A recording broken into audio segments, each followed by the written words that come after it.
Cicogna Bianconera ha portato in dono un nuovo club. Da martedì sera è operativo ufficialmente l'Udinese Club Latin America. Soddisfazione per il nuovo nato espresse dal presidente del club Rolando Vidoni.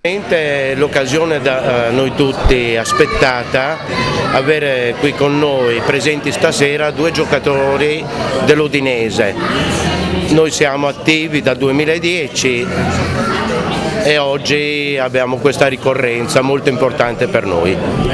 Si chiama appositamente Udinese Club Latin America perché insomma unisce un po' tutti, no? A 360 gradi.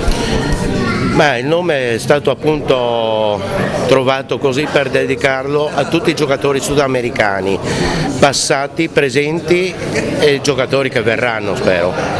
Cosa vuol dire oggi essere tifoso dell'Udinese? Oggi essere tifoso dell'Udinese, lo dico con molta gloria, tifare una squadra della nostra città, della nostra regione.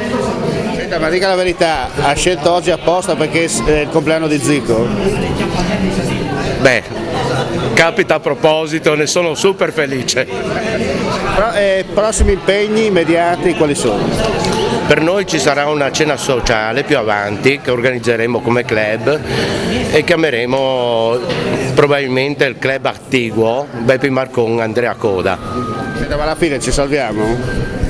Bah, certo che sì, io sono super ottimista e... Per Furlan, Quarce Odin, no? Il tifoso friulano alza la voce, stufo delle ultime prestazioni dei bianconeri. Daniele Muraro, presidente dell'AUC. Sembrava il momento più adatto perché non è tanto la Del Val di Cesena quanto che a parte qualche partita stiamo vedendo un trend che non ci piace, quindi sembrava doveroso alzare la voce, diciamo dire la nostra con tutto il rispetto che ci contraddistingue, però credo che abbiamo detto le cose giuste, le risposte da parte dei tifosi sono state buone, quindi diciamo che è quello che tutti i tifosi, soprattutto quelli stati a Cesena, sentivano di dire. Anche perché il tifoso friulano per natura non è un contestatore, è sempre vicino alla squadra, ma quando insomma si arriva a un limite è giusto anche dirlo, no?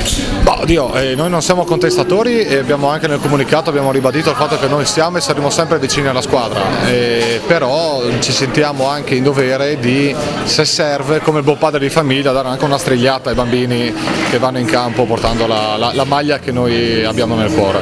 Come facevano i nonni, una tirata a Paurelli. Esatto, proprio così. Poi funzionerà la festa. Speri. No, io non penso che la squadra rischi, però è giusto che già con la partita del Toro domenica ci sia un'inversione di tendenza, perché sennò da qui a fine campionato dovremmo patire il più del dovuto.